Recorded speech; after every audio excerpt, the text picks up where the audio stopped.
Halo, halo, apa kabar Sobat Reform? Semoga dalam keadaan sehat. Sobat Reform, seperti yang sudah kita simak sebelumnya, bahwa dalam pembangunan RB di level mikro terdapat beberapa tahapan.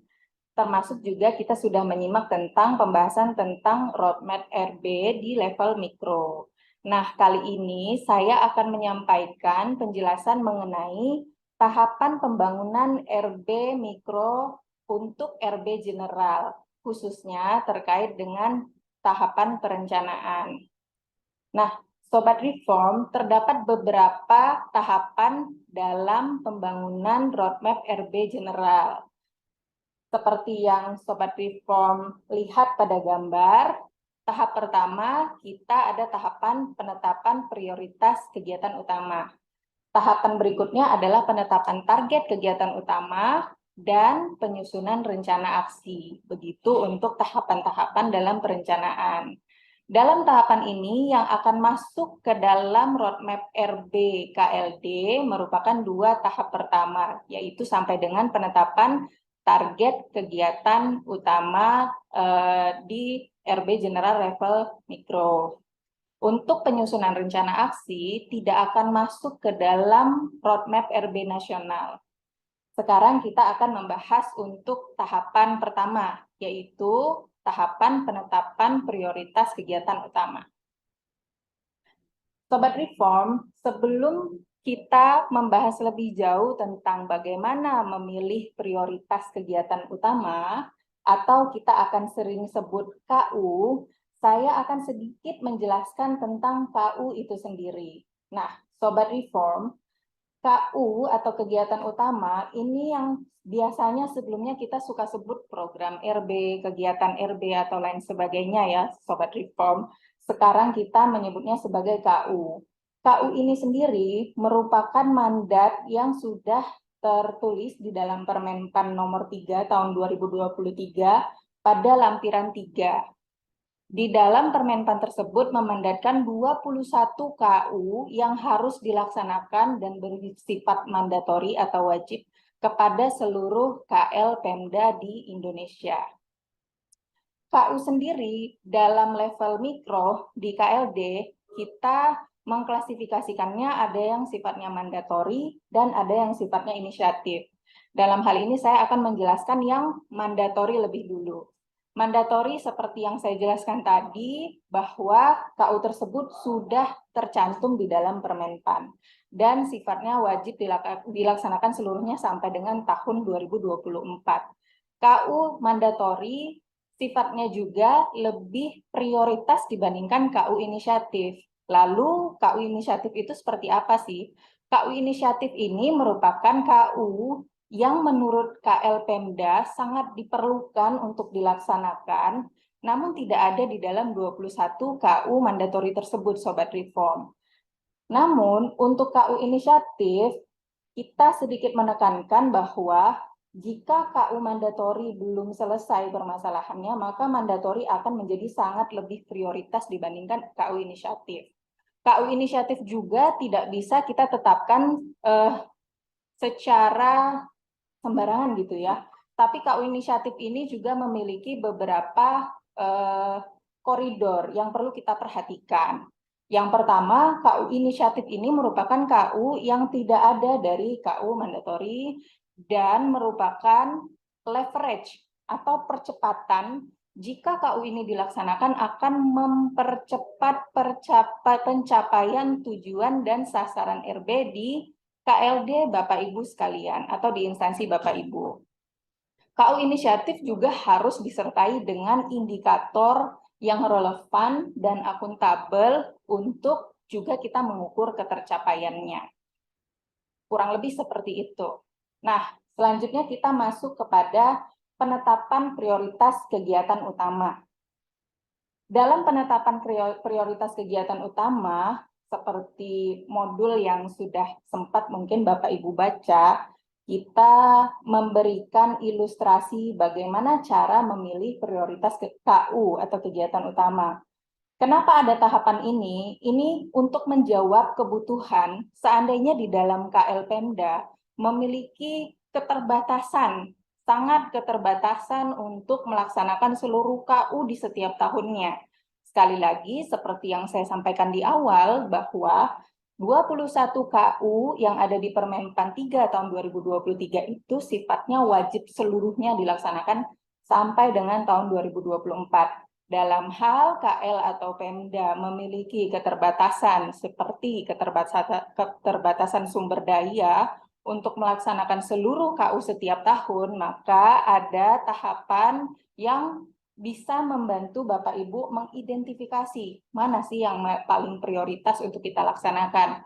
Misalnya, sebagian KU kita laksanakan dulu di 2023, sebagiannya lagi baru kita laksanakan di 2024. Asalkan seluruh KU dilaksanakan seluruhnya sampai dengan tahun 2024. Kecuali untuk KU yang misalnya di tahun 2023 pengukurannya belum ada misalnya, atau ketersediaan evaluasi atas indeks KU tersebut belum ada. Nah, Sobat Reform, untuk pemilihan KU ini sendiri kurang lebih seperti itu ya, sehingga kita bisa menemukan hasil akhir mana sih yang akan menjadi skala prioritas kita. Nah, gambar yang Bapak Ibu lihat pada gambar berikut, ini merupakan ilustrasi contoh bagaimana mencari tahu, mengidentifikasi mana sih KU yang paling urgent untuk diselesaikan.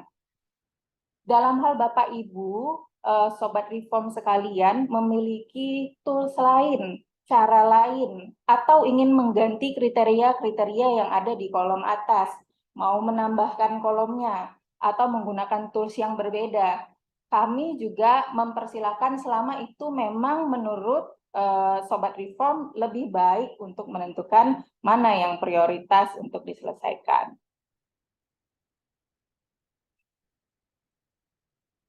Ya, Sobat Reform, ini kurang lebih gambaran 21 KU mandatori yang ada di Permenpan 3 tahun 2023. Ini hanya potongan ya, nanti Bapak Ibu bisa lihat sendiri di Permenpannya, dan setiap KU memiliki indikator-indikator. Saya harap Bapak Ibu sudah menerima data-data tentang indikator-indikator yang ada dari masing-masing KU. Oke. Itulah kurang lebih tahapan pertama. Sekarang kita masuk ke tahapan kedua, menetapkan target atas KU. Jadi, sampai dengan tahap ini merupakan tahap kita yang akan masuk ke dalam roadmap RB di instansi Sobat Reform sekalian. Di sini kata kuncinya adalah target atas KU. Jadi, seperti gambar yang Bapak Ibu lihat, ada KU-nya apa, indikatornya apa, baseline atau kondisi before-nya seperti apa atau saat ini yang terbaru, target 2023 dan 2024-nya seperti apa, dan unit atau satker yang menjadi pelaksana. Dalam hal unit atau satker yang menjadi pelaksana, kita bagi menjadi dua lagi. Seperti itu. Untuk KU sudah sesuai dengan mandat dan ditambah inisiatif jika ada. Lalu indikator sesuai dengan yang sudah tertera, kalau untuk mandatori ya, kalau inisiatif juga tetap harus ada indikator, dan kita berharap indikatornya bukan indikator yang sifatnya output, tapi memang intermediate outcome. Nah, untuk baseline Bapak Ibu sudah ketahui, target tahunan Bapak Ibu juga sudah ketahui, ini perencanaan target ini muncul dari ketika kita sudah menganalisis kondisi existing di dalam tahapan penyusunan roadmap. Seperti itu, gambaran misalnya target secara nasional berapa, lalu target kalau di Pemda RPJMD berapa, atau di KL Renstra kita targetnya berapa, RPJMN berapa, target lalu kondisi kita sekarang berapa. Nah, itu juga bisa menjadi pertimbangan ya, dan tren-tren lain yang bisa kita jadi pertimbangan dalam penetapan target tahunan. Selanjutnya untuk pelaksana, kita bagi menjadi dua. Hal ini menjadi penting karena kita ingin memastikan bahwa setiap KU itu ada yang betul-betul bertanggung jawab mengawal. Dan kita berharap ketika KU dilaksanakan itu bukan hanya menjadi tanggung jawab unit-unit khusus itu saja, tapi perlu ada pelaksana siapa saja sih unit kerja atau perangkat daerah atau satker yang perlu menindaklanjuti dan mengimplementasikan dari masing-masing KU tersebut. Hal ini menjadi penting.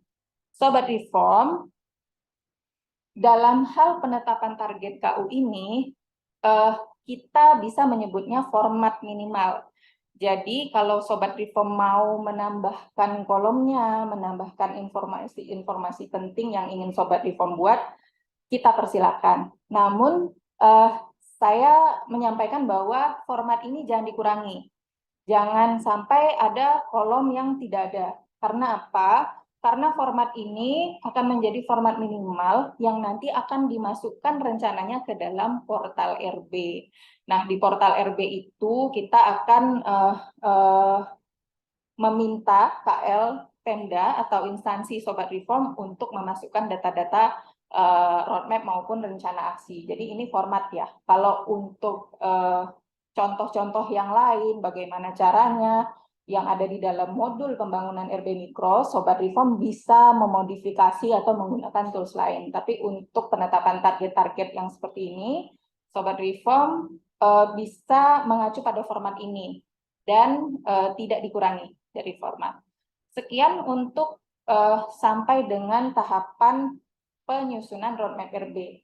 Nah, selanjutnya kita akan membahas di luar dari roadmap RB, yaitu penyusunan rencana aksi. Boleh kita lihat langsung untuk rencana aksi, ya ini juga format yang nanti akan kita masukkan ke dalam portal RB Sobat Reform. Jadi kita berharap informasi-informasi yang ada dalam format rencana aksi ini tidak dikurangi oleh Sobat Reform. Nanti sayang kalau misalnya kita sudah melakukan analisis, menyusun rencana aksi, ternyata saat portal RB data kita nggak lengkap, kita jadi kerja 2 kali. Jadi harapannya ini minimal ya. Boleh ditambah, boleh, tapi dikurangi jangan. Nah, rencana aksi ini sendiri apa sih? Rencana aksi ini sifatnya tahunan. Kalau tadi target KU itu sifatnya untuk roadmap ya, jangka menengahnya seperti itu. Tapi kalau untuk rencana aksi itu disusunnya atau direncanakannya setiap tahun. Nah, ini kita coba bikin contoh yang tahun 2023. Nah, kita ambil dari roadmap kita tadi, target roadmap di 2023 itu ada KU apa saja dan berapa saja targetnya, apa indikatornya.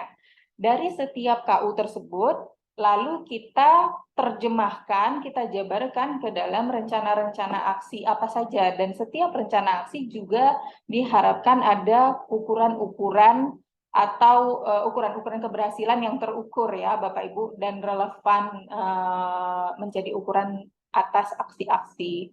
Nah, dalam hal identifikasi dan penetapan penyusunan rencana aksi, kita berharap rencana aksi ini bukan hal yang terlalu output dan sepele, misalnya nyusun dokumen, melakukan rapat, dan lain sebagainya. Tapi memang aksi ini merupakan boleh dibilang intermediate outcome yang memang paling relevan dan paling signifikan jika berhasil dilakukan akan meningkatkan target dari KU kita.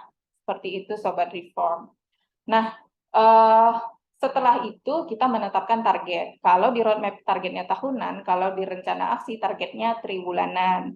Nanti setelah itu targetnya akan kita total, target ini disusunnya kumulatif ya sifatnya dari triwulan 1, triwulan 2, triwulan 3, kita isinya kumulatif sampai dengan ketemu totalnya. Lalu di sini juga ada jumlah anggaran. Berapa sih jumlah anggaran yang digunakan jika ada ya untuk masing-masing aksi. Masing-masing aksi itu berapa anggaran yang kita gunakan. Selanjutnya yang terakhir adalah siapa unit kerja atau satker atau PD pelaksana.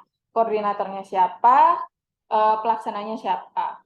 Seperti tadi sempat dijelaskan sedikit, koordinator adalah unit kerja yang memang punya kewenangan atau punya fungsi untuk mengkoordinir dan mengawal hal tersebut. Contoh misalnya SPIP ya, dalam hal ini tentu koordinatornya inspektorat. Jangan sampai nanti koordinator SPIP itu malah misalnya Biro SDM, misalnya seperti itu. Atau Dinas Pertanian mengkoordinir skor SPIP, jangan sampai seperti itu. Nah, begitulah kurang lebih untuk penjelasan terkait rencana aksi. di level instansi ya, atau di level KL Pemda, level pusat kalau di mikro gitu. Nah, saya menjelaskan sedikit lagi di level unit kerja. Jika di dalam KL Pemda terdapat tim RB unit kerja, next mungkin ya. Jika di level di kementerian lembaga Sobat Reform terdapat tim pengelola RB di level unit kerja atau satuan kerja, maka tim tersebut perlu menyusun rencana aksi atas pelaksanaan RB di masing-masing unitnya. Rencana aksi unit kerja ini merupakan penjabaran dari rencana aksi pusat. Jadi apa yang dilakukan dan apa yang diterjemahkan, dijabarkan oleh masing-masing unit kerja itu tidak lepas dari hanya untuk mendukung rencana aksi level pusatnya atau level Pemda, level KL-nya. Jangan sampai nanti rencana aksi di level unit justru tidak mendukung rencana aksi level pusat. Dalam hal unit punya inisiatif-inisiatif lebih, misalnya unit juga perlu berkomunikasi dan diverifikasi rencana aksinya itu seluruhnya dengan level pusat untuk memastikan bahwa proses pelaksanaan itu betul-betul untuk mendukung pencapaian RB instansi Sobat Reform sekalian. Demikian Sobat Reform yang dapat saya sampaikan untuk kesempatan kali ini. Kurang dan lebih saya mohon maaf. Semoga Sobat Reform tetap semangat dan semakin semangat dalam melaksanakan RB di instansi Sobat Reform sekalian. Terima kasih.